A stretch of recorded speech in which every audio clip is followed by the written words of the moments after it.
Is that typical for you, like to have such a busy weekend with back to back events?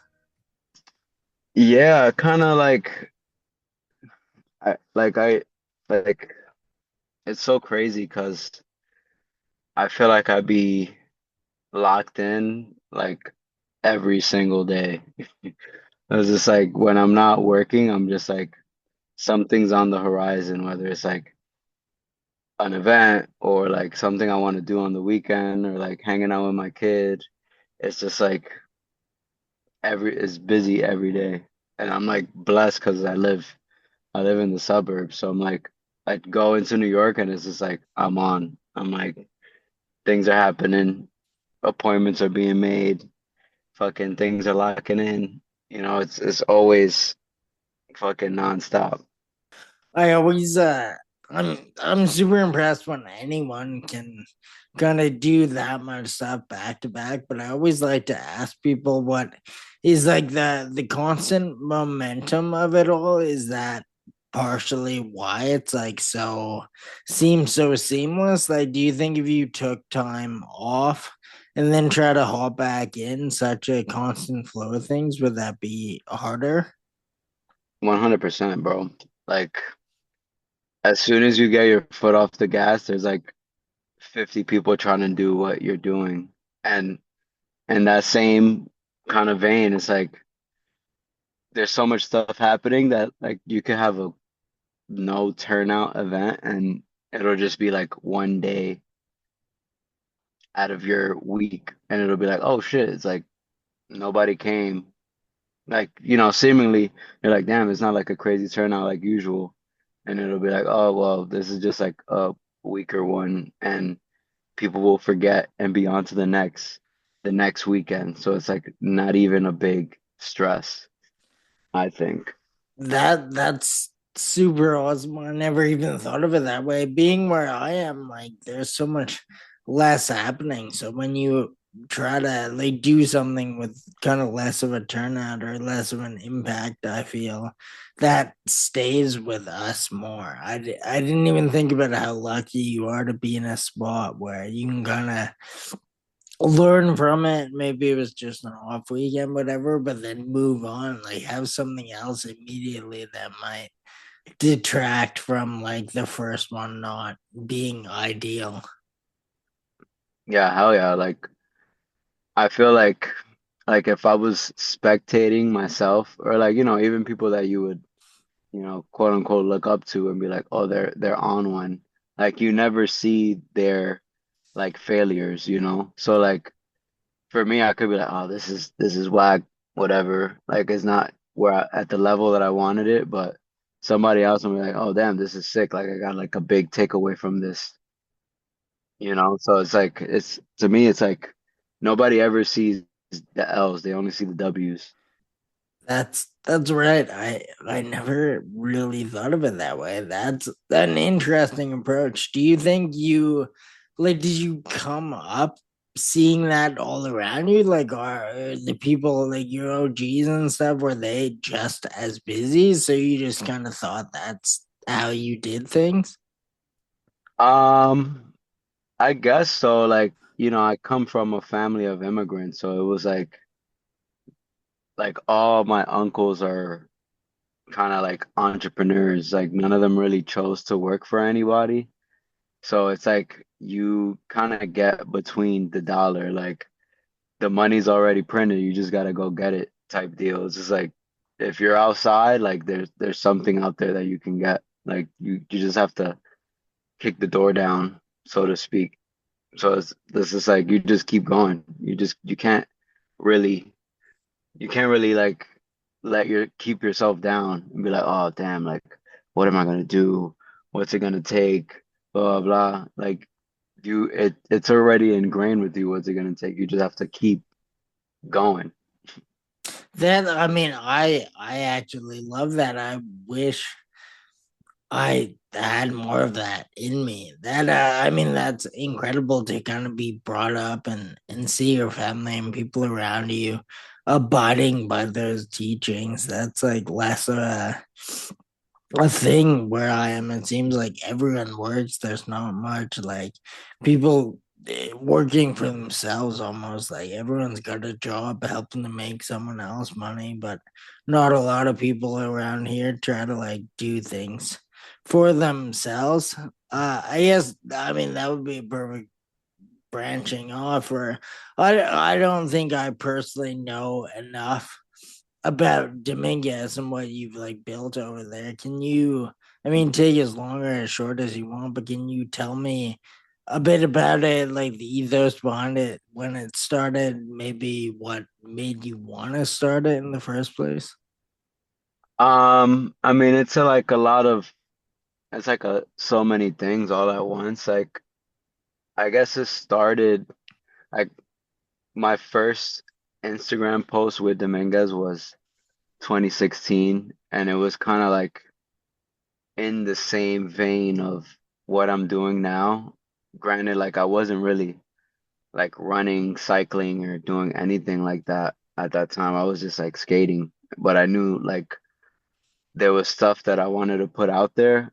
I just I don't really feel comfortable putting out shit like under my own name because like I don't really consider myself or even like give a fuck about being an artist or like being a designer because I'm like, you know, I got an opinion. That's all I got. So I just created Dominguez like as a shell company for all my ideas. Like my first post was like about Franklin Armstrong from the Peanuts and like why he was created and like what impact he had um to like a group of elementary school kids that were like, oh damn, like this kid's black and he's in the Peanuts and because before it was just like a group of like drawn little white kids and then this one character kind of blew up the whole idea of like representation matters. So it kind of grew out of that. And then like I was in my like pre-pandemic, my dad had a car wash in the Bronx and I was working there full time before my son was born. So I was just in there, and like technically my last name would be Dominguez if, you know, all my family was like, "Oh, Dominguez is like a cool name," but they chose like a more foreign name from my grandma's side, which I always thought was weird. Usually you take your dad's surname. So this name was like lingering around, like that's my grandfather's last name. So I was like, oh, let me do Dominguez Corp because, growing up in New York, um, you would get like a group of brothers, like say Rodriguez or whatever, and they'd go split four ways and make a business or like, you know, all put in to get one cab and then they take shifts moving the cab around.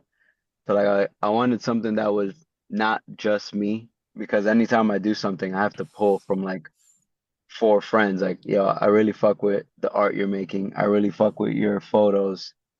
I really fuck with your vibe or something, and let's just all blend it together and like collab on a project. So it was always something like that. So I was like, all right, corporation, multiple entities under one umbrella situation.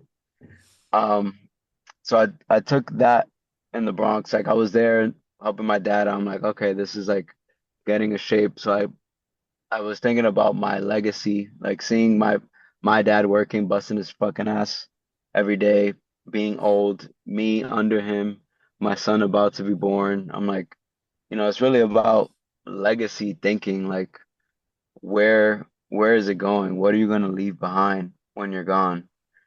So, like that kind of immigrant shit was like rattling around in my head, the representation thing, and then like 2020 started rolling around. My son was born. Went to LA with my baby mom to like she had a sick job opportunity over there. So we moved to LA. So then I kind of felt the way about doing something that was based in the Bronx while I was living in LA. In LA, it just felt like disingenuous. So whatever, I kind of like muted it a little bit. I kept doing like the representation thing. Like I kept putting shirts out with like my dad's car wash and whatnot because people in Japan were fucking with it. And, you know, when you have a new baby, you need any kind of shmoney you can get. So, whatever, kept it going, moved back to New York. And while I was living in LA, I kind of got like this, like I couldn't buy a car. So I ended up buying a mountain bike from this like dude named, I think his name was Mike Z or something. And he kind of put me onto like this clunker wave of like 80s mountain bikes and like big balloon tires and like steel frames and shit. Um, on top of like my homie at the shop, Logan, who was already bike commuting to work. I was like, oh yeah, maybe I'll get like a fucking e-scooter or a bird scooter and just like come to work on this thing. And they were just busting my balls about it. Like, I'm gonna ride around on a scooter like a fucking lame-o. Like, what the fuck is that about? And I was like, yeah, I should probably get a bike and I should probably get a cool bike. So I ended up buying this clunker bike off this dude on Craigslist, and then kind of this bike commute kind of adventure bike bug bit me while I was living there. And I'm like, oh yeah, I fucking love biking. I love moving around on bike. And this is like before I was even tracking miles or anything. I was just like, I don't have a car. I'm like kind of new to LA. I'm just like gonna adventure around LA and see what I find. And like other homies had bikes and I met more homies through that. And then I moved back to New York, and then I was like, fuck, I have this bike with me.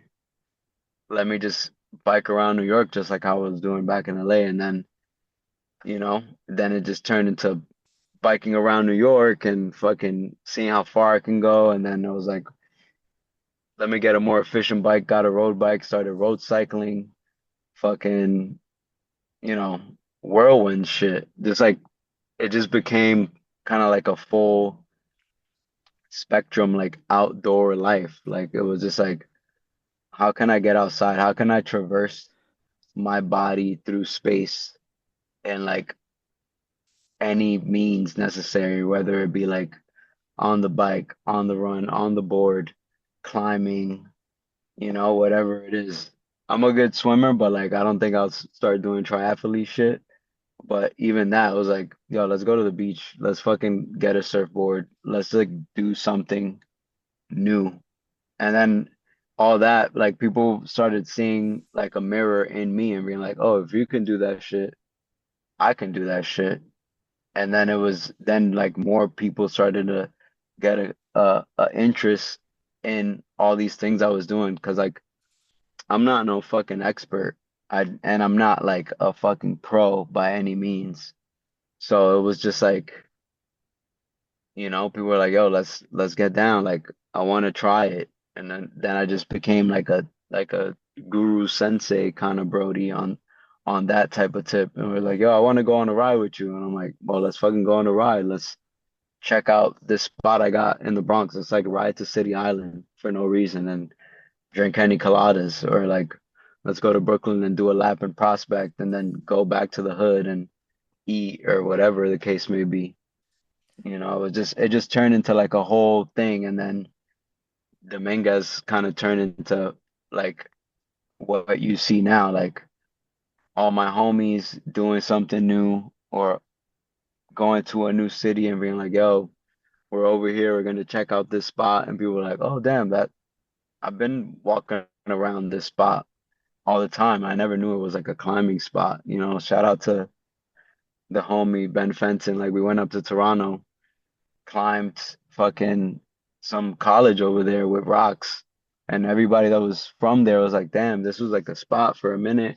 And people climbed it before and then it died out and you guys like brought it back. And then all the people in Toronto was like, yeah, I think we're gonna do what you're doing, just like putting on with like our immediate community and just like fucking show out for our neighborhood or our hood or our peoples and shit.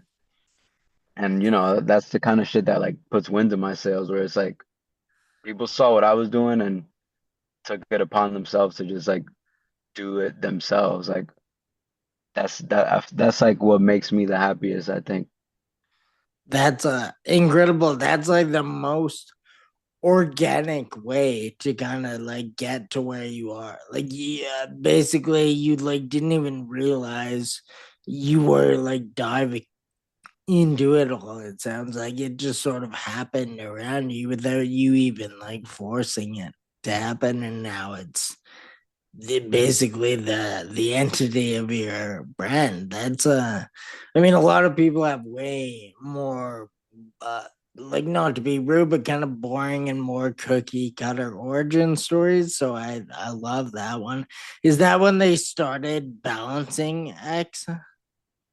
Yeah, so like me and Ben connected because like I don't even I've been rambling the whole time, but when I was living in LA, I was like biking more frequently and I'm like I'm doing all this working out shit on my legs. Like, what about the top part of my body? And I'm like, I never been a person to like count reps and like go to a gym and be like, all right, today we're doing chest and we're gonna hit these muscles, blah blah blah. Like that's cool. Like I like getting to the science of that shit, but it doesn't really like gel with me because I'm like too I can't really like dial it in that much.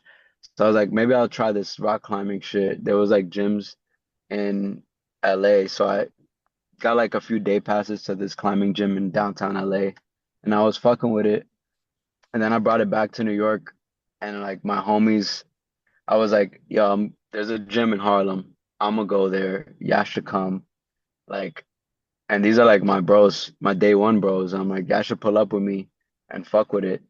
And they were like, oh yeah, let's go. Like that shit seems like, some show we could do.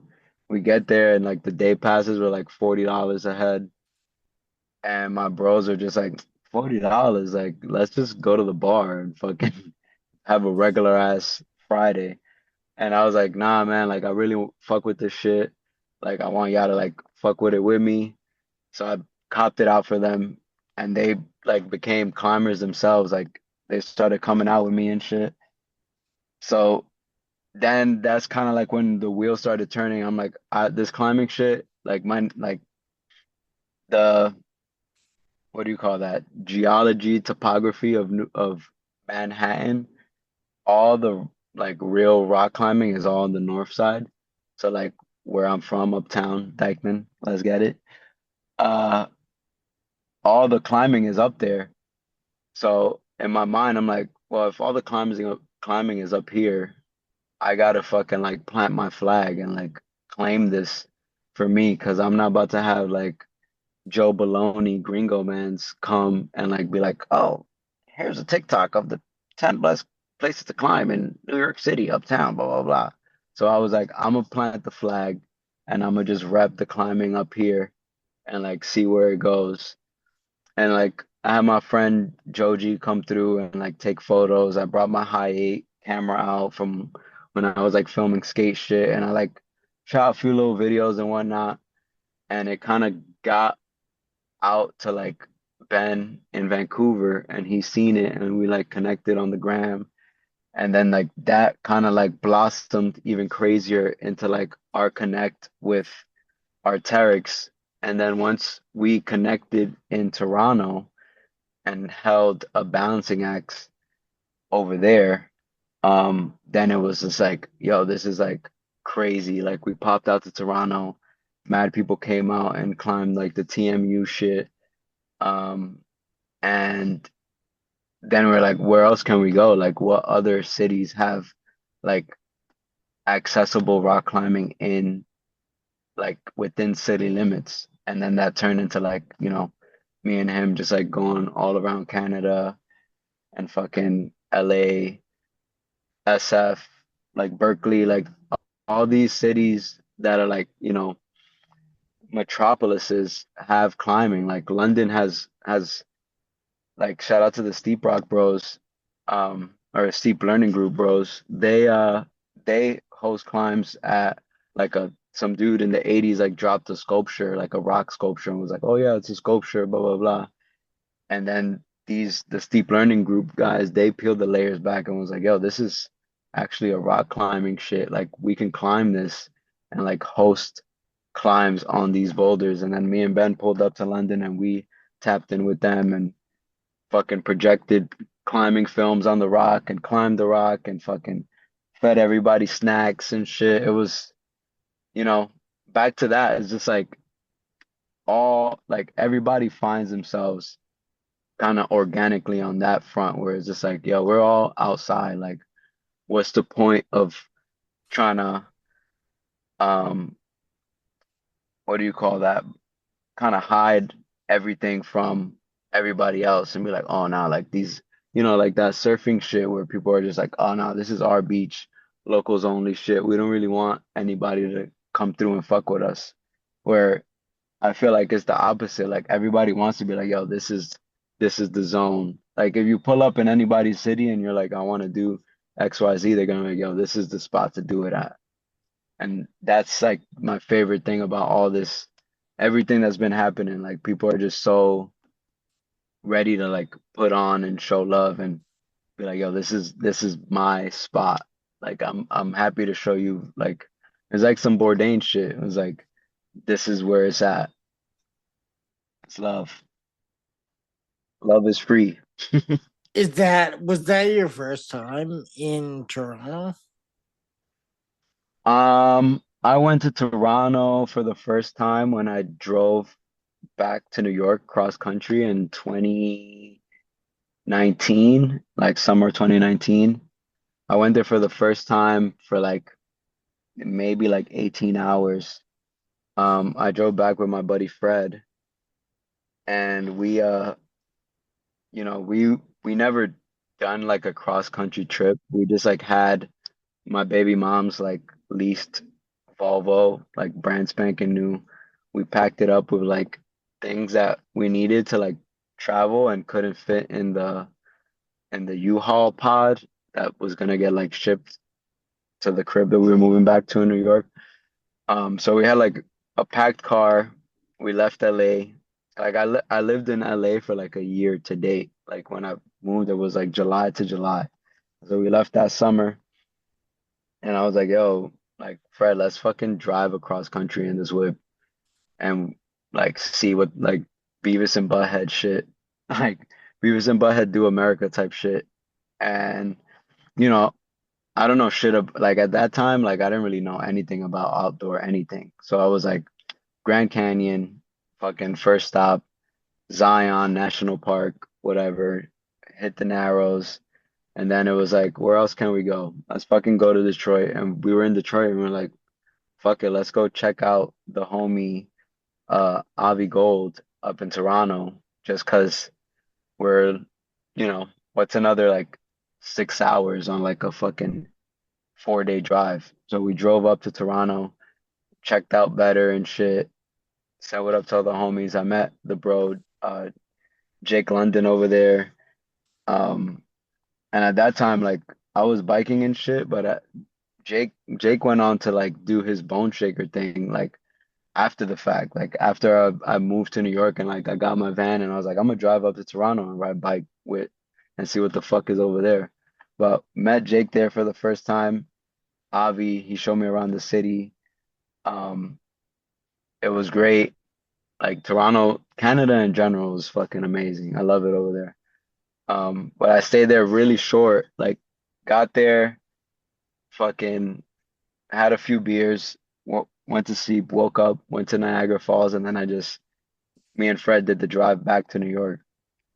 And then after that, it was like a whole nother fucking can of worms. But went to Toronto, turned up, came back, and then after I was living in New York for like another year and change, then I started driving up. Like I would drive up, like I would drive after work. Like I'll just get off a shift and fucking drive my car to work, get out, and then drive up to Toronto, take 87 all the way up, blast it overnight, wake up in the morning, and then just be like, all right, I'm here. I'll have like both my bikes, my board, climbing shoes, fucking you name it, and a whole lot of vibes ready to go. Just like, yo, whatever you got, throw it at me. I'm ready. Pause. What like I've seen you be a part of the All Rise events. I saw one in New York, one in LA. So I'm just wondering what would you say are like the main differences between the climbing scenes in on each coast? I feel like climbers across the board are very similar as far as like, you know, they tend to like keep it tight, like keep a tight group, and then they're kind of just like a bit reserved, like they don't really let loose too crazy. Um, New York, all right, I'll start with New York. New York, as because I don't know if like I'm not like a legacy climber to begin with, so like I'm just coming in as like a regular ass dude. And like from what I've gathered in New York, I go to a gym and it's like nobody's even from New York. So it's like all these people are coming from, you know, Colorado, Pennsylvania, fucking Canada, LA, and they're like, "Oh yeah, I was climbing when I was a kid. Like my parents used to take me." And then like if they were from here, it's like, "Oh yeah, Chelsea Piers had like a boulder program and I used to go as a kid and blah blah blah." I don't know shit about that. I don't like the first time I ever climbed, like it was in LA and I was like I was mixing up the colors. I was like, "Oh yeah, just get to the top. This shit is easy." Um, so nobody that climbs in New York, as far as I know, is like even really from there. So they're coming with like their own kind of swag from wherever they're from. LA, people are really good. Like LA probably has like the best outdoor scene. I don't even want to say in the world, but I'm gonna say in the world. Just because they got it all. They got there. It's like a fucking great city. You're like minutes away from climbing outside. You got fucking great bouldering gyms and climbing gyms. Fucking great scene. You pop out, like you get done with a sesh and you're like, oh, let's go fucking to Irwan or, eat something good or whatever. And then if you're like, oh, let's go climb outside, you spend like fucking 5 hours outside and you get back to your zone and you're like, let's go to the gym. And it's fucking beautiful. And then everybody from there is like, or everybody that climbs on that side on the West Coast, they've been climbing forever. So like they got all the knowledge, like they know all the spots, um, and they know kind of like um the shit that they don't tell you, like something like that I wouldn't know is like, oh, it rained 3 days ago, so we can't climb these spots or we'll like break a hold or whatever and shit like that, which is stuff that I'm like still learning and picking up and I'm trying to like implement over on my side because I mean I was just climbing with the French homies in Harlem this weekend, part of the events we were doing. We got to the spot and there's like fucking heroin needles, there's a fresh pile of shit, and I'm like, oh guys, like this is New York. This is the kind of climbing that I have to deal with. Like they're like, why'd you bring a rake and fucking like, you know, those like little clicking things that they use in the bodega to take the paper towels down. Like, why you got that thing, Archie? And it's like, well, you know, at my crags, there's other people at them besides fucking climbers that are like, leave it better than you found it, and fucking all that fucking shit. Which, I'm a big subscriber on that shit. But in New York, you can't hold everybody to that standard. People are gonna go there, take a shit at the crag, put a mattress on the shit. Like there's a boulder uptown in Fort Tryon that there's a full homeless person living there. So like people haven't been able to climb it because there's a dude living there and you're not really about to just pull out a fucking mattress from under a rock and not expect to get bed bugs. Um, but I feel like climbers are like transferable. Like no matter what coast you're on or like where you're at, people are like if you pull up to a crag, like I went to Fontainebleau with Renee from Karma, and there was a dude there from fucking America, and then there were like a couple French homies, and they're all just trading beta. Nobody wants to get in their way. Like they want to give you your own personal burn if you're trying something, but they also want to be like, oh damn, I hope you send. And that's kind of like across the board. Most climbers are like that, where I feel like if it wasn't like that, the opposite would fucking suck. Like if it was like on some Dogtown shit where it's like, yo, I'm on this rock, don't come climbing with me, leave me alone. Like, fuck you, we could fight about it. Like that shit is super tired, on every kind of front.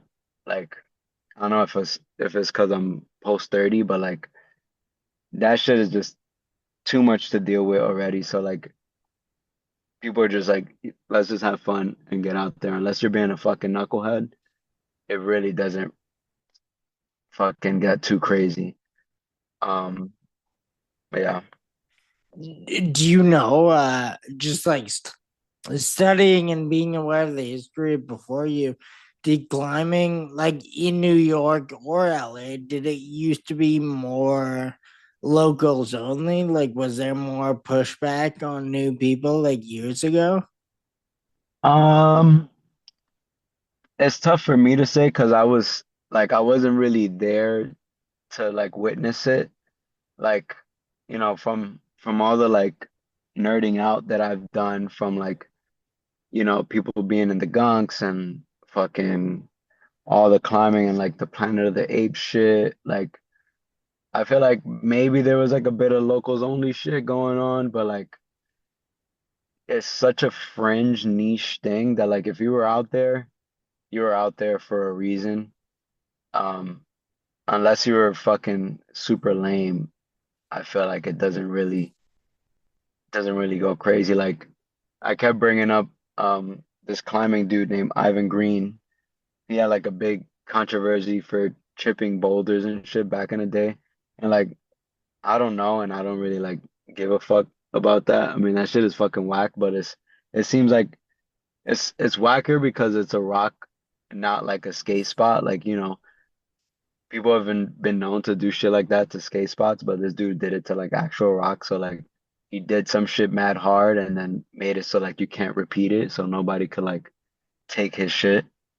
Um, but like there's shit like that with that like I was bringing up to like the French dudes because we did some shit where we were on a boulder that he did. The name is called it's the name of a Bond movie. The one with Pierce Brosnan, but I'm forgetting the name. Um, Something World. But we were on it and I was showing them the flick. I'm like, look at this motherfucker flying in the air on a dyno on like a V12.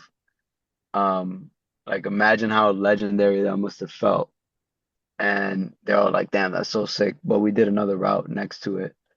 But that kind of energy is like, look at this dude sending super crazy, and then you're here from like Salt Lake for like a French climbing brand, and you're just like super psyched on something that happened in 2007, and you're just like, imagine if somebody was like, hey, bro, you can't try that because I tried it. Like you just be like, get the fuck out of here, bro. I'm gonna do it just because you said I can't. Just like, it's like that's fucking security guard shit with skating where you're just like, man, don't tell me what to do because I'm just gonna do it anyway. So I feel like across the board, like after the pandemic, like you don't even see security guards chasing skaters anymore. So like why would anybody come out the woodwork to try and police anything? Like, oh, the word I was thinking about was gatekeep.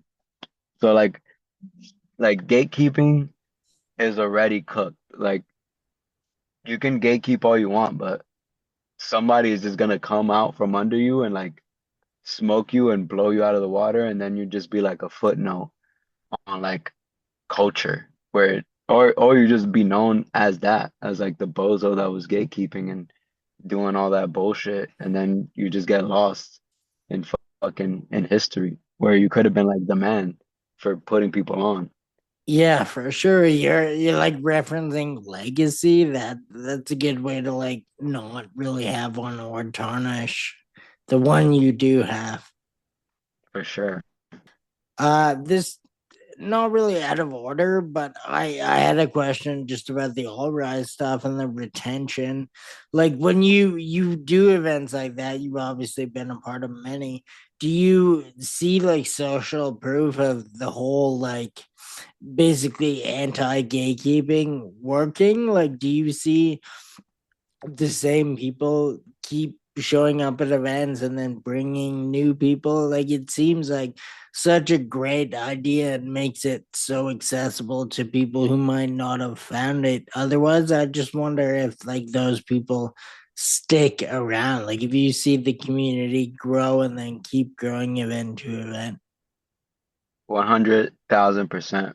I mean, it's kind of incredible, and I'm like so blessed to like fall into like Ash and what she's doing and Arterix and like all the homies like fucking Ben, Noah, fucking everybody, Teddy, like we like I mean, I'm just gonna speak for myself. Like I didn't really see myself going anywhere in that direction because like, I'm small potatoes. I am in New York, but like all those people have been climbing for like they're climbers. Like they send hard and they like really focus on training and like do all that shit.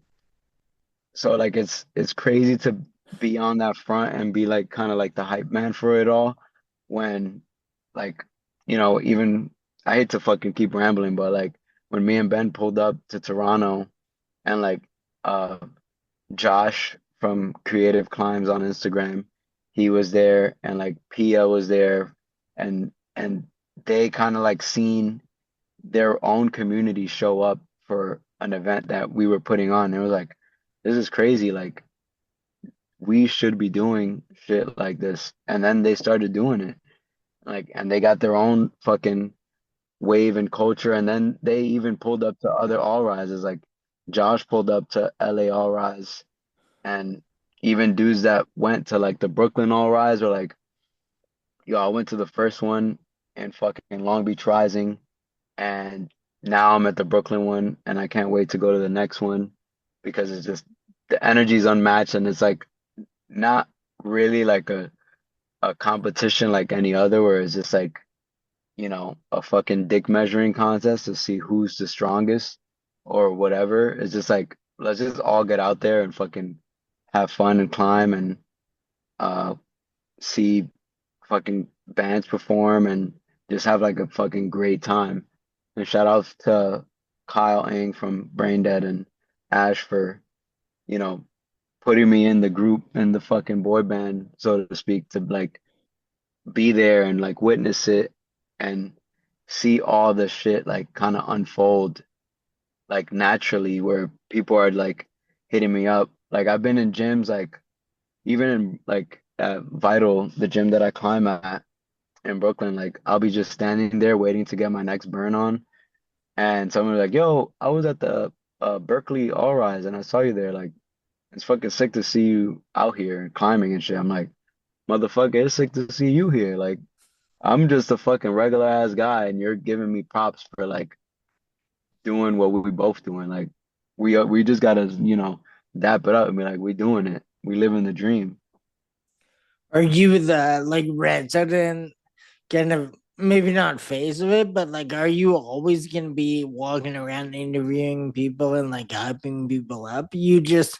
I watched those videos like multiple times in the past couple of days getting ready for this. I've never seen someone so well suited for that job. Like you're just like so personable and you can tell all these people like enjoy talking to you. It just made the whole event seem like even more accessible, like having someone walking around talking to everyone, but someone like approachable and nice to be around. It's not always the case at events like this, I think. Like, yeah, are you gonna travel with them every time they do one? I mean, I try. It's funny because I tell everybody like I feel like I have the biggest social anxiety in general. So like me being the guy that's like being out there and fucking being ridiculous the whole time is like so kind of like jarring to me personally. Like when I think about it, I'm like, I would so much rather like play it cool and be in the cut and observe but like I can't because I'm part of like the runner show. So like I kind of I kind of get nailed to the cross for it, where I'm just like, if I don't do it, I'm not gonna like the way it turns out, and I want everybody to be hyped. I want everybody to be like, have the thoughts in the brain, like what's gonna happen, like what's next, like who's gonna send, like, and it's like I do it across the board, like fucking the weekend before this one, I was doing it for quarter snacks at Tompkins, like with the long ledge challenge and shit. Like I got the megaphone and I'm yelling at people trying tricks, and I got, you know, young homies from the Bronx ripping it up. I got pro skaters fucking doing hard tricks. I got like lifetime homies trying tricks for hours, and I'm just like yelling, talking shit. I'm bringing the hype, and then the next weekend I'm doing it again at a fucking climbing competition. It was just like so random to me because like I've always been shy and like reserved, but then like in the last few years I'm like putting on events, and it's just like I gotta be the guy because I want everybody to feel what I'm feeling, you know?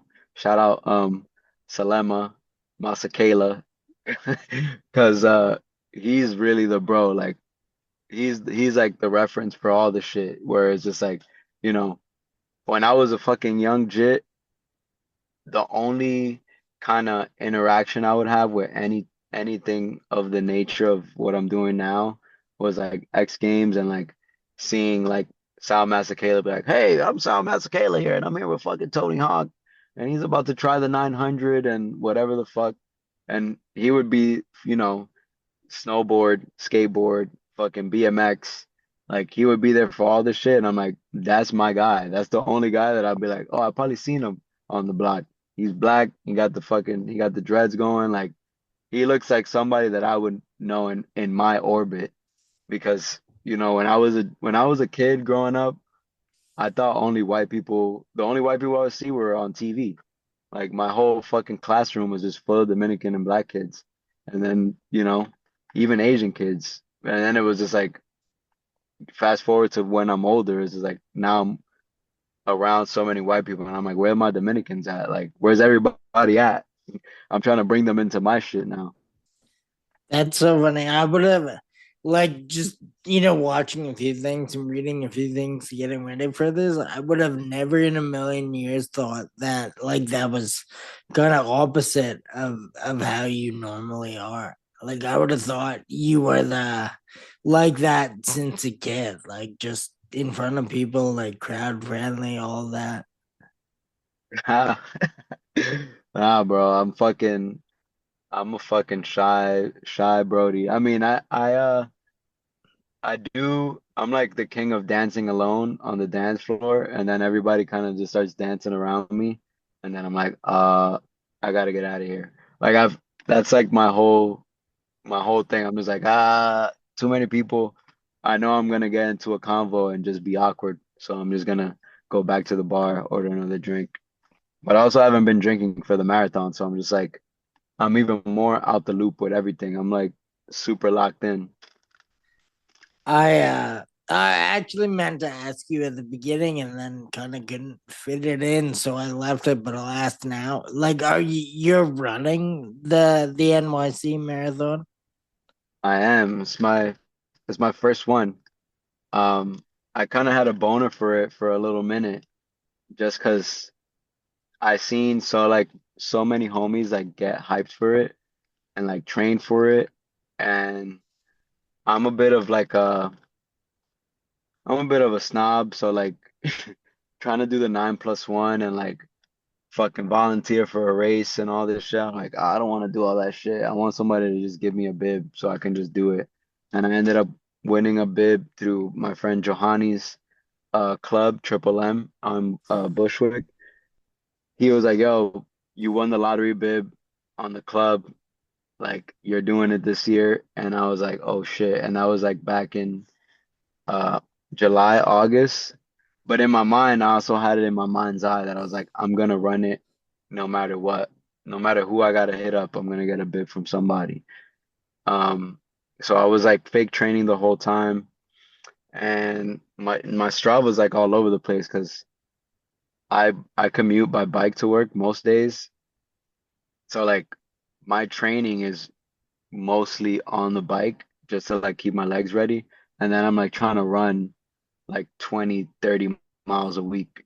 So I'm like in my head, I'm like, damn, am I even ready? But then I'm just like, we're just gonna show up and see what happens. Everybody keeps asking me like, yo, you're gonna try and like run a fast time? I'm like, bro, I just need to finish. And that's it. I mean, the New York Marathon is actually kind of how I made friends with Jason and a bunch of people. My girlfriend ran it last year and we were out there for it. And as a spectator, it was the coolest thing I've ever seen, and I don't know if it can ever be topped. Like the entire city was behind it. Everywhere you went after there was like I think we went to the MoMA. You got in free if you had a medal. Like there was so much. Like everyone, it felt like the entire city was behind it. It was so cool. Like to get to the finish line and see everyone like run. It was so incredible. I We were trying to come back this year, but she just ran Berlin. But we're gonna be back next year. But like you were saying, it's even harder for a Canadian like her to get a bib. Like even with qualifying times, it doesn't work. She ended up winning a lottery last year for one and didn't have to do any of the volunteering and the other like politics behind it. So I know how nice it is to kind of have immediate access through winning one, but it was the coolest thing I've ever seen. I'm jealous that you get to do it and see it again this year, and I guess see it every year being like living in New York. But it was so sick. Yeah, it's kind of incredible. I was there last year supporting my homegirl Angie, and like it was crazy to see because I mean so many people come to town to run it, and it's just crazy to see all those people, and then like it's like a boxing match, like the more like say you're like at mile like 20 and beyond, when you see everybody just like tunnel vision, just like pounding through, just like I need to finish this shit, and then like the cheering, putting the wind in their sails so like they get to the finish line, like that shit is incredible. And then this year my son is gonna be there too, so I'm like he did a little bit of training with me, like I brought him out on the bike and I did like a little 8 mile run, and he was just alongside with like the speaker blasting music, and he's like, when are you gonna be done and all this shit? I'm like, bro, I'm training for the marathon. Like you're like in my mind, I'm like, he's gonna see me training and then see me on race day and be like, damn, this shit really took a lot. And hopefully it inspires him. Like, when he's a little older, he's like, I see my dad training, anything is possible. Yeah, I was just thinking about what you were saying before about your dad's car wash and seeing the family all like kind of take it upon themselves to do stuff. Like your son will kind of be immersed in like training really hard to like check something off your list. So is he too young, I assume, or expressing like any interest in running or cycling or climbing? Any of the stuff you do, is it rubbing off yet? I mean, I think so. Like we skate all the time. Like skating was the first thing. Um, we did like a kids 5K. He ran a mile and I did the 5K. He was like he got the medal and he was like, we just ran a marathon. I'm like, bro, relax. Um, and like cycling, like we like open streets happened at the end of August. We did like a 18-mile loop and he was just like powering through. Like we ended up stopping at the Natural History Museum because we saw Night at the Museum the night before, and I was like, yo, this is the museum in the movie. He was like, we gotta go. We gotta go see what the fuck's happening in there. So we did that. We like crushed 18 miles. got home and I'm like, bro, how the fuck did you manage all that? He was like, oh, I'm good, but my fucking butt hurts. So I was like, I felt all bad. I'm like, yeah, 18 miles for like a 7-year-old is probably not the best, but I mean, he was rocking and rolling and he was like still crispy. Like I uh I don't want to push anything onto him per se, but like I want him to know that he can do whatever he wants and whatever he feels inclined to. I feel like all these like kids these days are so jammed up with like, not to sound like unk mode, but the phones and shit and like connection through the internet that they miss the connections in real life. So like, you know, I mean, and I'm fucking a victim of this shit too. Like I grew up fucking playing mad video games and like smoking weed and being like a bit of a recluse where I'm like I kind of wish I wasn't sometimes, but you grow up and then you have to unlearn and grow out of all the shit that you know is wrong. Like the whole shit. And I heard this quote recently is like 10 bad years could be undone with 2 years of being focused.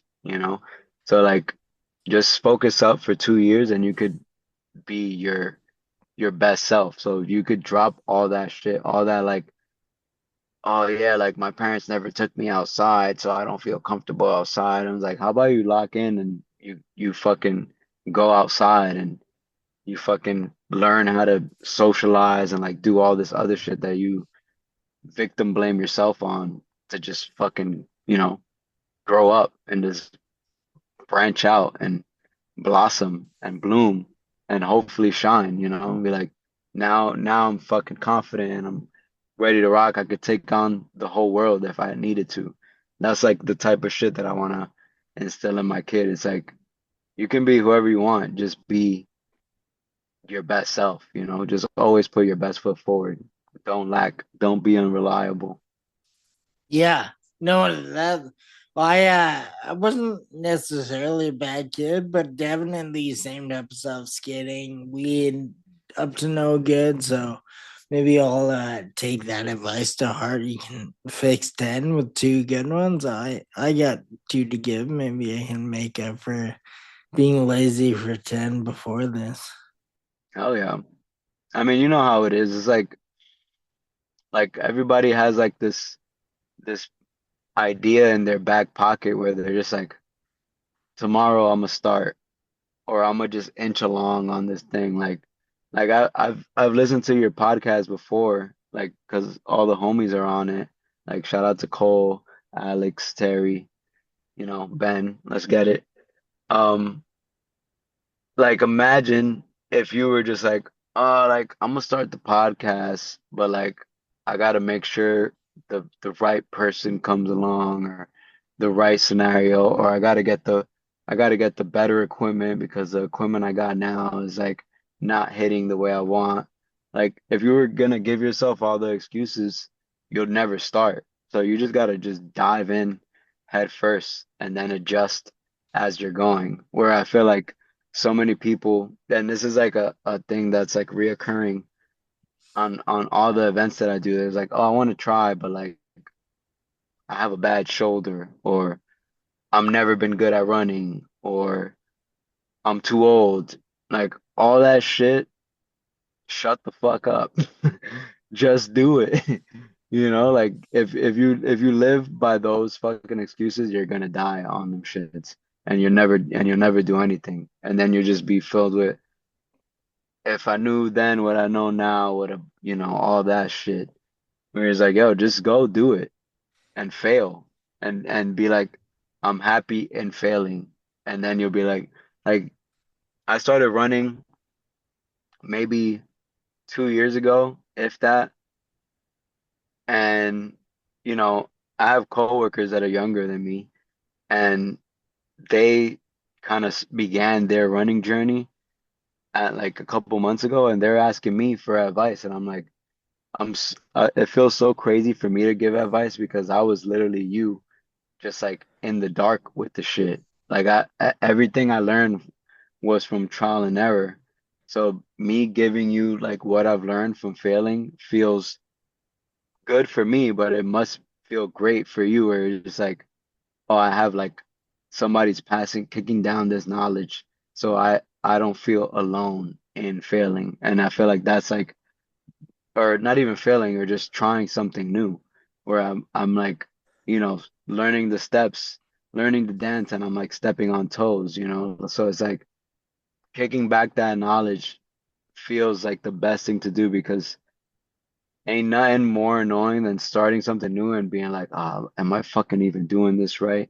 And that's like a thing that's a string that r runs along so many things that I've done, and just like living in general. Like when I first picked up a skateboard, I had fucking mega imposter syndrome where I was like, man, if my homies from where I grew up seen me trying to learn how to skate, they're gonna say I'm trash because I'm not good. And then if the people that are been skating for a long time, they're gonna see me and be like, man, this kid's trash.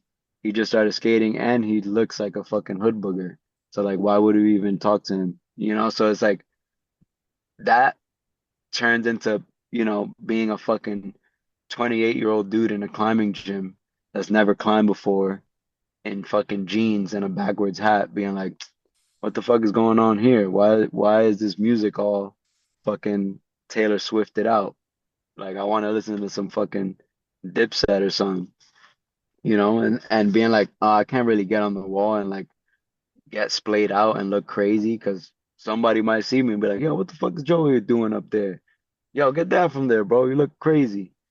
Um, like that kind of energy, if you fall on that shit, you'll never do nothing. You just gotta go out there and fucking make the mistakes, step on toes, and not be scared to look fucking ridiculous, and then you'll fucking blow up. Where I couldn't agree more. It's funny. That is pretty much exactly the thirst behind starting this. I just thought I could sit and I can marinate on all these ideas, including I for sure had a conversation with my girlfriend about the equipment and do I need to upgrade and all that. And I just figured do it all like as not as fast as possible, but just be consistent, do a bunch, fail, and learn from it. Do better next time, and then just keep it going every week. So, like you wording it that way resonates with me the most. That's funny. It's hopefully it's not obvious to everyone that's what I was doing, just learning on the fly and failing in public and building that way. But I agree that's the best way in almost every scenario, I would say. 100%, bro. And everything kind of feels like a leap of faith, regardless. Like I said earlier, like I don't consider myself like a creative, like how, like hype beast top 50 or whatever the fuck, like all those stupid ass lists. But like you and I are both putting shit out into the fucking ether where people are like picking it up or like listening to it or like witnessing it, and they could have an opinion, and it could be a good one, could be a bad one, but it at the end of the day it's just an opinion. And that whatever is going on in their brain, they're digesting it and then being like, oh shit, I like what Wes is doing with his podcast. I think I should start a podcast too. And then they start their journey and they're going through those same fucking trials and tribulations of like, but what equipment do I get? Where am I gonna record at? What's my angle? Blah blah blah blah. And like it's the same for everybody and anybody that does anything, where it's just like somebody sees somebody doing something and is like, I want to do that, and then their own hangups in their head is like, I'm fucking 45 years old. What the fuck am I gonna do on a rock wall? I could barely touch my toes or like whatever the case may be, is like don't let your brain stop you from doing something you want to do. It's just like so it's so crazy to say and it's so like obvious to say, but like I've I've been there and I lived it so many times that it's just like fuck it. If I want to try something, I'm just gonna try it. And like it just takes that like I love being somebody's like point of reference for trying something new where it's like people have come to my event or like seen a post and be like, yo, I bought a bike and I rode fucking 10 miles because I seen you ride every day to work. And I was just like, I'm gonna get on a bike because I feel like I need to do that. And then they do it and it's like it was sick. Or fucking you came to my city and you hosted a climb and it was such a good time that I wanted it to happen again. So I just hosted it and we went out again and we did the same thing and it was great. And it happens so many times. Like I love the canon moment of somebody being like, I can also do this. And that shit just it just makes such a big splash across everything because at the end of the day, all we have is kind of like community and culture. And I hate the word community because it's gotten so bastardized by like companies trying to like make money, where before it was like culture was king, you know, like when I was growing up, you would go on your back to school shit and you would get like a white pair of Air Forces for the first day of school, and then you get a pair of Tims for the winter for when it was gonna snow. And there was no magazine, there was no internet, there was no memes. It was just like if you didn't have those, you was doing something wrong. And I was one of the kids that didn't have those. Like I pulled up to school in New Balances one time and I got cooked. They were like, yo, motherfucker got the ends on his shoes. Like, the fuck are those? You know, and even pulling up with like adjacent shoes. Like, you know, sometimes like I went to a Catholic school once and I had the hush puppies, and the hush puppies were like kind of valid. They were like Clark style shoes, but you know, they were nothing against the homie that had the black Air Forces and was like, yo, we're not allowed to wear sneakers, it's dress shoes only, but they haven't noticed yet. I got my shits on, and you'll be like, "Oh, damn, that's fire." Or you fucking even take it a step up. And he's like, "Yo, these are the new Jordans that just came out." And it's like, my parents ain't getting me no $200 shoes. I gotta fucking rock out with the best I can do. Some fucking, Air Raids or some shit, some Barkleys, hopefully, you know. Does well, like when you think about stuff like that, does that make you like is that the reason you aren't as gatekeepy and like want to share info because you know kind of how hard it has been for some people to gain intel like that? Or like do you somewhat kind of still respect when people don't want to share everything because you grew up not having everything shared with you? I feel like I'm caught in the middle of it. Like I'm like dead center on it because, like sneaker culture to me was born out of like New York uptown. Like and that became its own thing out of consumerism and like, you know, companies trying to like max out a profit and like do all this shit. Like I don't know, for example, like fucking Timberland doing a blow up Timberland like all over New York. Like that was also like in the same vein of like the Air Force. Like those were shoes with no marketing budget that always sold because they were a staple in like the closet of like a New Yorker. And now that idea is getting fucking packaged up and resold to us, where it was like, bro, you didn't even have to do all that. And then on top of all that like secret knowledge of like, because those are the tip of the iceberg shoes, but like all that knowledge is just being like extracted out of where it came from and being packaged up where you got fucking dudes in Copenhagen and Sweden dressing like Biggie Smalls and fucking DMX for no reason. Like they look like the ultimate New Yorkers from 1998 um in Copenhagen.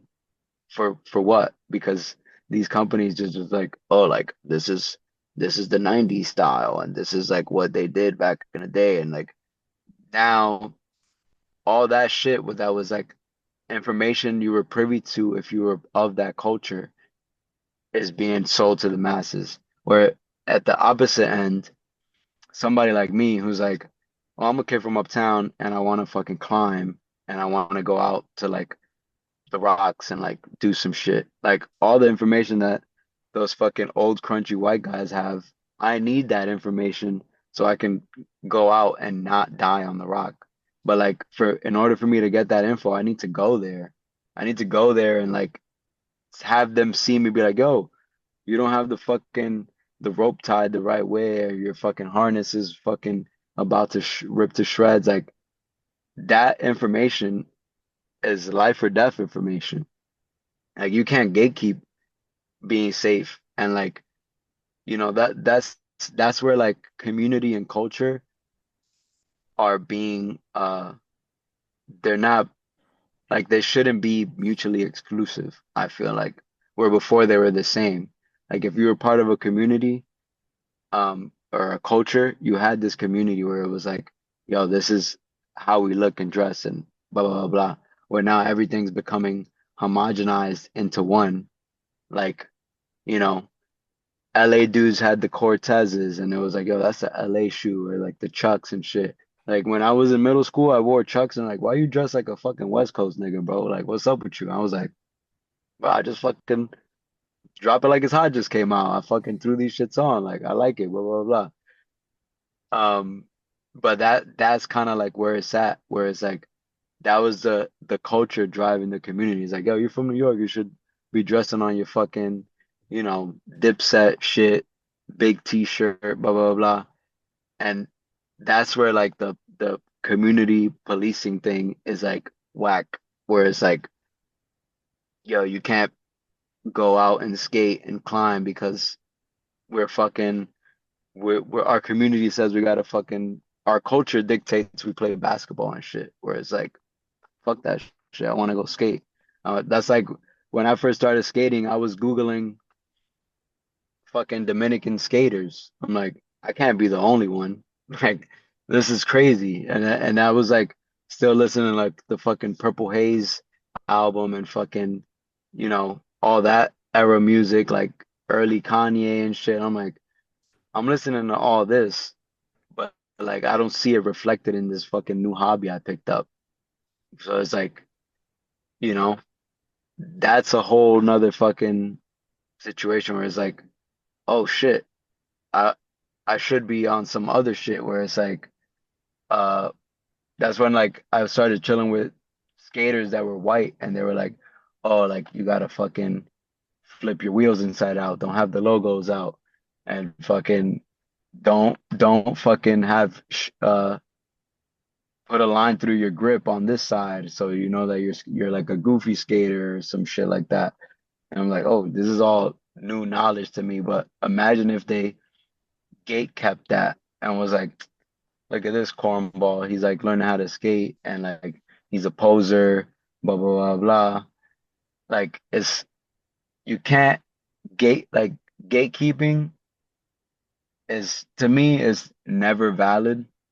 But like I understand why people want to like clutch their cultural pearls because if you start just giving away all the shit that makes you you, then you get this fucking homogenized culture we live in now where it's like fucking people that don't pay their dues in the community and in the culture start wearing your shit as a costume. Where it's just like,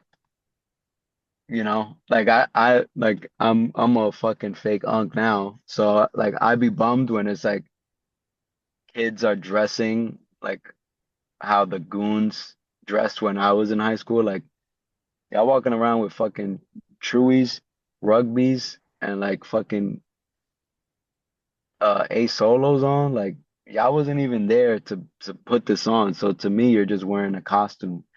Like, but not to sound like the old man in the room, but like that's the type of shit where you could get bummed on it, but they're also just like picking up like cultural relics and fossils and being like, oh shit, like yo, this was the shit back in the day. Like I remember my cool cousin dressing like this, and my mom didn't want me hanging out with him because he was a bad influence on my other cousin that's between my age and his age and shit like that. Where it's like, now I could do it and I'm gonna dress like this and I'm gonna fucking I found his old shoes and shit like that.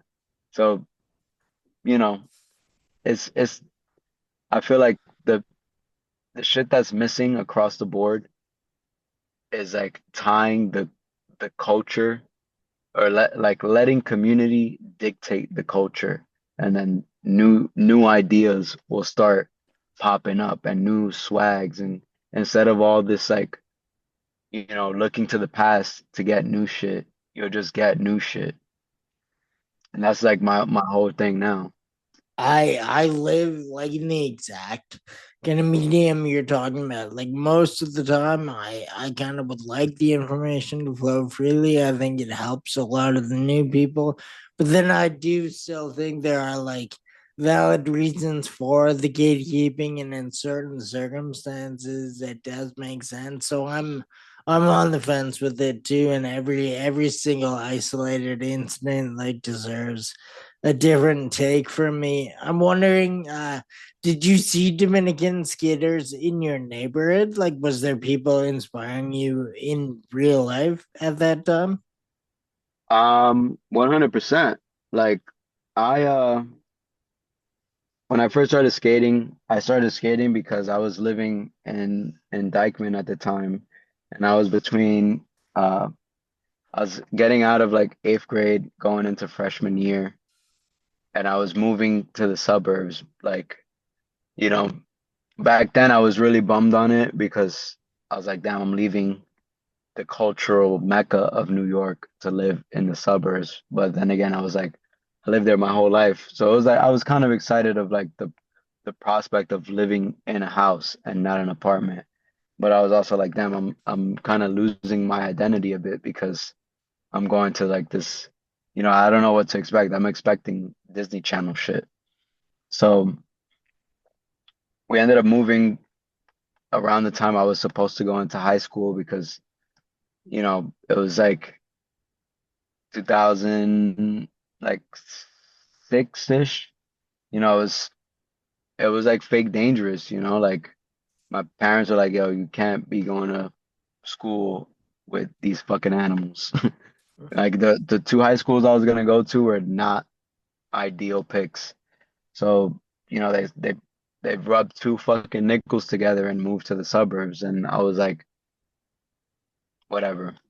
I don't got to say in it. So we moved, and I was like in a new school and like getting all this shit, like getting acclimated, and I'm like, I never been like a basketball player, nor do I want to join a team. Like, and then I just had a skateboard in my house that my homie left, and I just started skating by myself in front of my fucking crib, like my new crib. I live like on a fake dead end street.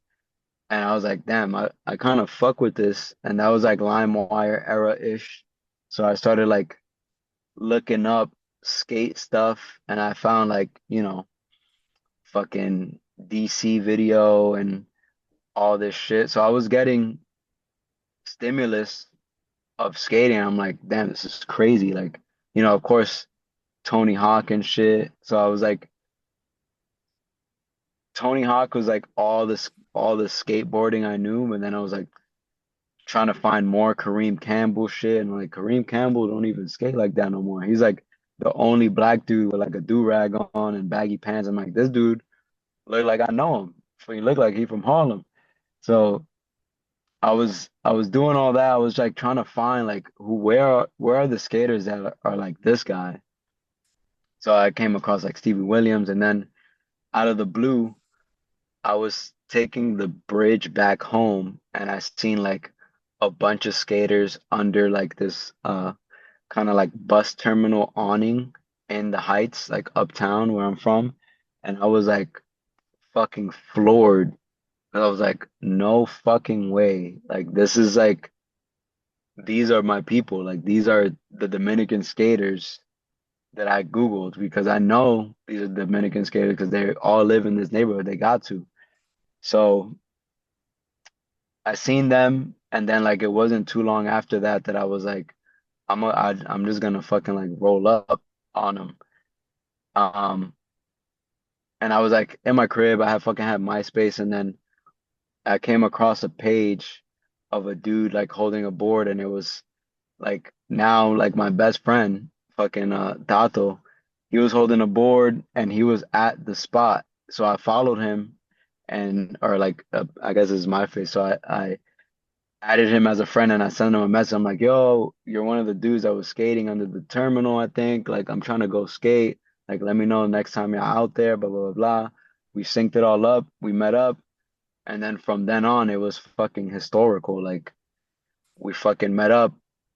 We fucking made a video. We started a crew. And it was just like, we kind of just all balanced each other out because we were all kind of in the same headspace of like, we don't have a fucking mega backdrop of, you know, Soho and, Alphabet City and skate parks and fucking anything like that. We're all like children of immigrants that are doing this like sport that they don't know anything about. Like, I couldn't ask my fucking dad to get me a skateboard. He was gonna go to Walmart and get me one, you know? I couldn't ask fucking my uncle like, hey, how do you ollie? So like the only people that we had was us. So like all the info we got, like all the like cultural norms and shit, like yo, you don't push Mongo. That's just not valid. Like all that stuff came from each other and like other dudes that like were in our community that were like older or had like gone skating downtown and like knew all these like things that we didn't know about. So we all clicked up and we're like, damn, we're all Dominican. We all skate. Like we have our spot. We're all like geographically tagged to the bus terminal. And then we just became a crew and we made a video. We started like putting on like the first event I ever put on was a fucking skate jam, and we didn't have no fucking sponsors, no nothing. It was just like word of mouth. Fucking Bronx skaters pulled up, some Long Island homies pulled up, some Jersey homies pulled up, and we just had a fucking jam. And whoever was the like, we just corralled the spot, and it was like whoever did the best tricks was just like the best skater. And then everybody was just trying to let their nuts hang and just be like, yo, I'm fucking ripping it. Like I came and all we had was just fucking straight props. Like, yo, this motherfucker's ripping, blah, blah, blah. So it was just like super organic to us. And then all of that turned into like me and our friends going downtown because some other skaters in the group were like, yo, like let's go get drop-offs at Supreme. And we're like, what the fuck is that? Like to us, me and my homie Tato and Ludwin and fucking Perry, like to us going downtown was like 81st Street and like, going to Fort de Mayo or going to Blockheads or like fucking, even like going to Riverside Skate Park was going downtown. So when we got to Supreme, and it was just like, wait a minute, they're playing. This is a skate shop that's mad clean. They're playing like rap music that we are also listening to. And then like they got fucking pro skaters and shit coming through, and like a pro skater will come set up a board and be like, I'm gonna set up a new board, so I'm gonna leave this board.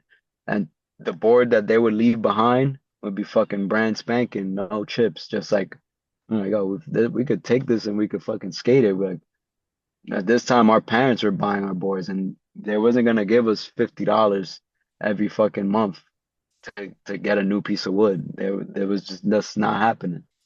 And and it was we fucking started getting drop offs from Supreme, and like I met my friend fucking Tyshawn there, and it was crazy because he worked there, and he was like just like us. He was fucking from Harlem.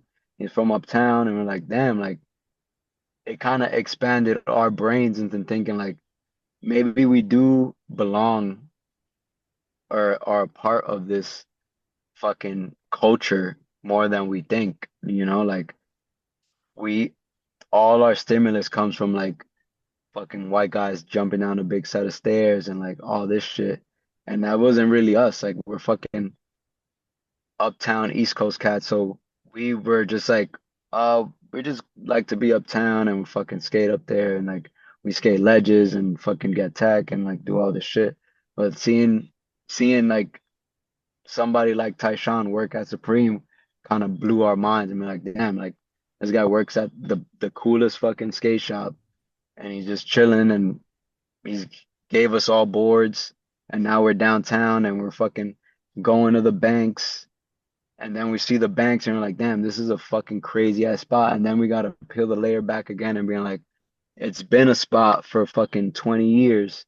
And then peeling that layer back and being like, wait a minute, there's always been fucking Dominican, Puerto Rican, black skaters in the mix. We just didn't know because we just didn't have it around us. And now we're fucking in the ether. And like now I work at Supreme and fucking Tato works at fucking Palace and we're skating uptown. And then all the kids that are around us now are like, damn, you guys are really on. Like we're the big bros and we get to pass on all our knowledge to the next group of kids uptown because they're just like, what the fuck? If y'all are ingrained in the mix and like y'all are doing the shit, that means we can do it too, and we're also part of the culture. Like there's no like imposter syndrome for them, where before it was a really for me it was like a really big issue because I was like, do I even really belong in this shit? I mean, I know that I did, but like there was nothing to really like plant my feet on and stand on business with where I was just like I always felt like I was like knocking on the door when I was already through the door. Sorry for rambling. No, no, I mean, it's I've been all over amazing. the place. No, no, the rambling that why you're here, right? I want to hear all the rambling. I was just trying to listen before I asked anything, so this is backtracking a couple minutes. But when you found that guy on MySpace, recognized where they were, and then sent him the message, did they embrace you right away? Like they just welcome you into their like gathering, or was there any like pushback? Nah, it was pretty smooth. Um, I kind of kept it funky. I wish I still had the message. We should probably do some digging and see if we can still find it. But I think I was just kind of forward and was like, yo, like I'm a skater too. I'm Dominican. I want to skate with more people that are like me. Like I want to just go to the spot. And it was kind of just like a just come through. We pull up on at this time on these days or some shit. And I just made it work. And then from then it was just like meeting more people like me. Like I'm at my one of my other best friends, Ludwin, and he was going. He had just started high school at the Brooklyn Banks, like at Murray Bertram. So he was getting a whole nother like situation where he was going to school and he was going to school and just not even going through the doors because he was going to school at the banks. So he would just skate the banks and be like, man, fuck school.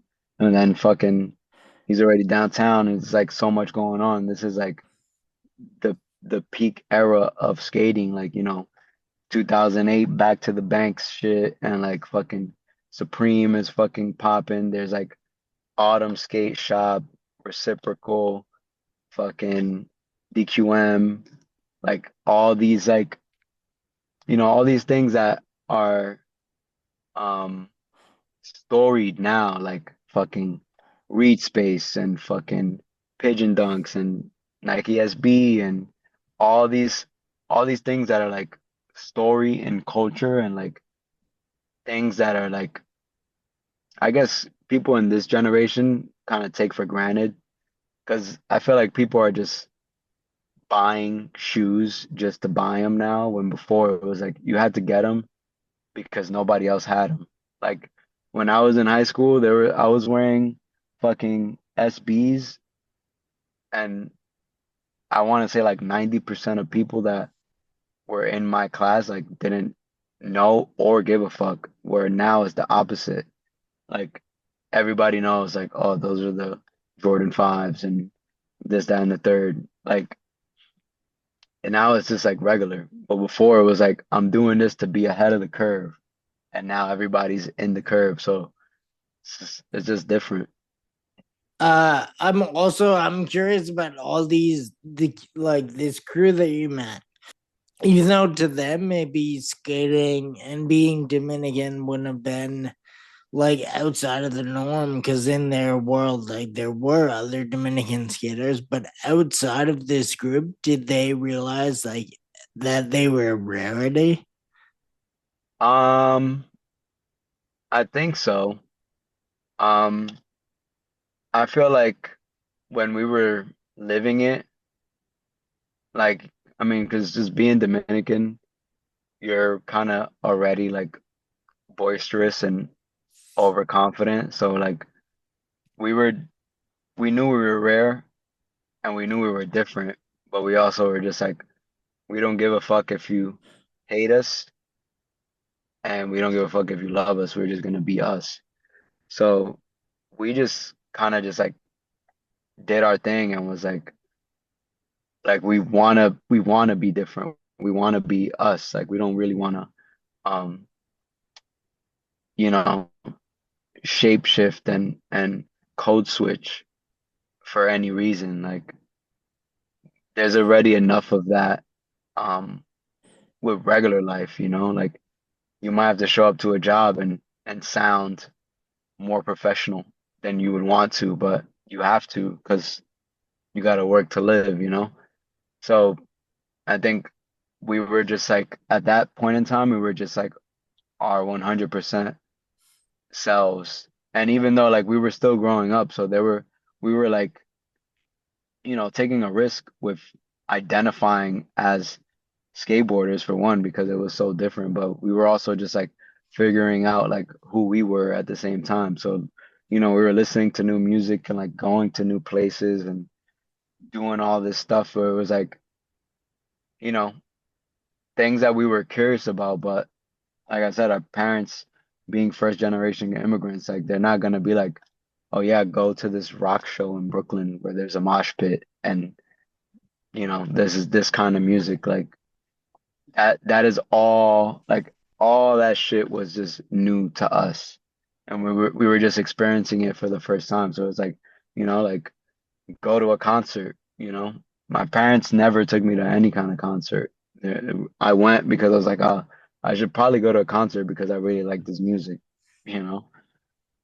I'm trying to think here. I've kept you longer than I said I would, so I don't want to eat up any more of your day. But I feel like these stories are just getting better, so I feel bad ending it. I gotta edit all this, or at least double check it before it comes out tomorrow. So I also don't want it to go on forever. Is there anything that I'm like not like anything you wish I asked you about that I haven't brought up yet? Like I just want to make sure to get everything into this if I am sort of winding down.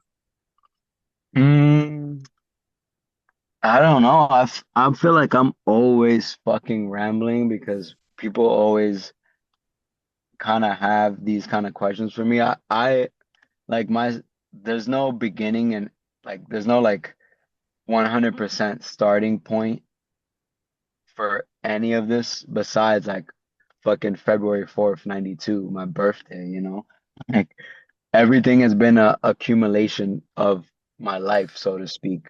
I want to just, if anything, I'll give a shout out to fucking Tato, Ludwin, Perry, the whole Miracoño, fucking shout out Supreme, Arterix, Ty, BB, fucking Ben, fucking Teddy, Noah Sahadi, uh, Shayna, the whole crew, Nat, Steve Lee, Logan from the LA store, you know, all those people that were like kind of there when I was just figuring all this shit out, like is they've all been on the journey with me the whole time. So it's just, all I can say is thank you to them for like fucking putting the battery on my back and like joining me on these like random ass adventures whenever it was just like, oh yeah, like I just bought this bike. You want to go to the top of Bear Mountain and ride it down in the middle of January and then drive back? Or I just got a car. You want to take a fucking drive to Toronto? I just bought a flight to LA. Let's go up to some fucking random rock and climb it. Like all these people have been like, you know, super engaged with anything that we've ever done. So shout out to them. Um, I'm always open to like more questions and more fucking dialogue and discourse over anything. And big sorry if I fucking rambled and went all over the place. And I feel like I don't I'd be trying to like talk in points, but then the points are just like all over the place, and then I try to make it a circle, and it just doesn't happen. That's how it always goes for me too. Like even I send you some of the questions I had, like we only touched on a few and it's all over the place, but I think in my experience, that's how the best like kind of stories get told is like just one thing reminds you of something else and then it all becomes like just a bunch of info, but I think like the right person listening to the story is gonna put it all together. I think. Like I was saying, I wish I could hear more rambling. Don't ever apologize for any of that. But before we officially hop off, I know you shouted out everyone, but do you want to let people know where they can actually see anything you're up to, like Dominguez, whatever else you want to promote right now, the mic is yours. Please do. Um, my name is Joel Popoteur, not Joel. Um, Anything you want to see is on Dominguez Corporation on Instagram. I also have a TikTok, but I barely use it because I don't know how to use it. Um, I'm nothing without y'all, so y'all make me me. And shout out to anyone that ever pulled up to any event, supported, bought a hat, bought a shirt, bought a bike. Um, Big love. Love is free. Um, yeah, shout out to all the homies.